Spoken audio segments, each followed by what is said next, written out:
आपल्या विविध मागण्यांसाठी हजारो वकिलांनी अहमदनगरच्या जिल्हाधिकारी कार्यालयावर मोर्चा काढलाय।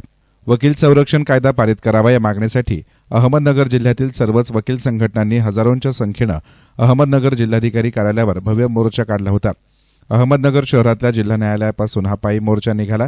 छत्रपती संभाजीनगर महामार्गावरून हा मोर्चा जिल्हाधिकारी कार्यालय येथे पोहोचला।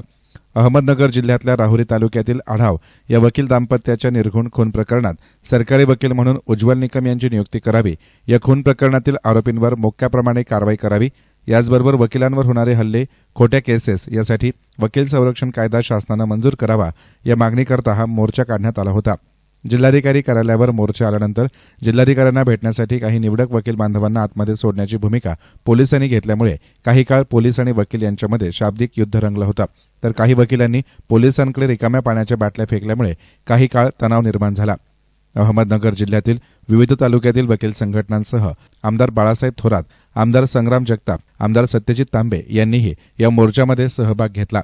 अहमदनगर जिल्ह्यातील वकील संघटनांनी 29 जानेवारीपासून कामबंद आंदोलन ठेवलं होतं।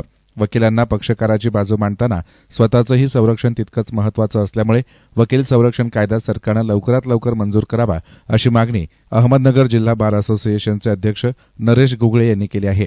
एकतर स्पेशल प्रॉसिक्युटर म्हणून उज्ज्वल निकम ॲडव्होकेट यांची नेमणूक करण्यात यावी। दुसरी होती ॲडव्होकेट प्रोटेक्शन ॲक्ट हा शासनाने करावा आणि तिसरी होती ह्या सर्व आरोपींना मोक्का लावण्यात यावा, कारण संघटित गुन्हेगारी करून त्यांनी सर्व गुन्हेगारी कृत्य केलेलं आहे। आम्ही मोर्चा काढून जवळजवळ 2 ते 2.5 हजार वकिलांचा मोर्चा आता निघालेला आहे। आम्ही सर्व जिल्ह्यातले बारचे अध्यक्ष यांची एक कमिटी फॉर्म करून आम्ही जिल्हाधिकारी साहेबांना आता एक निवेदन दिलेलं आहे, प्रत्येक बारचं स्वतंत्र। त्यामध्ये या आम्ही सर्व आमच्या मागण्या विशद केलेल्या आहेत। आता जिल्हाधिकारी साहेबांकडून अशी माहिती मिळाली की शासनाने उज्ज्वल निकम साहेब यांची नेमणूक करण्याचा निर्णय घेतलेला आहे, फक्त नोटिफिकेशन काढायचं राहिले, 2-3 दिवसात निघून जाईल। दुसरं, ॲडव्होकेट प्रोटेक्शन ॲक्टची गरज खूप आहे। दिवसेंदिवस वकिलांवर हल्ल्याचं प्रमाण वाढत झालेलं आहे। जोपर्यंत वकिलांना एक प्रोटेक्शन मिळत नाही कायद्याने, तोपर्यंत त्यांना न्यायव्यवस्थेमध्ये व्यवस्थित काम करता येत नाही, पक्षकाराची बाजू घेता येत नाही। त्यामुळे हा कायदा खूप करणं गरजेचं आहे। तर यापुढे तर काम चालू ठेवावंच लागेल, कारण किती दिवस न्याय प्रक्रियेतून तुम्ही बाजूला व्हाल।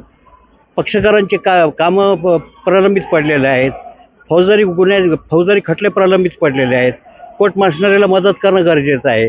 त्यामुळे आम्ही परवाच निर्णय घेतलेला होता की सोमवारपासून काम रेग्युलर सुरू करायचं, परंतु आंदोलन मात्र चालू ठेवायचे। काम चालू करून आंदोलन हे चालू ठेवायचे। एसएन मीडियासाठी प्रतिनिधी सार्थक थोरात, अहमदनगर।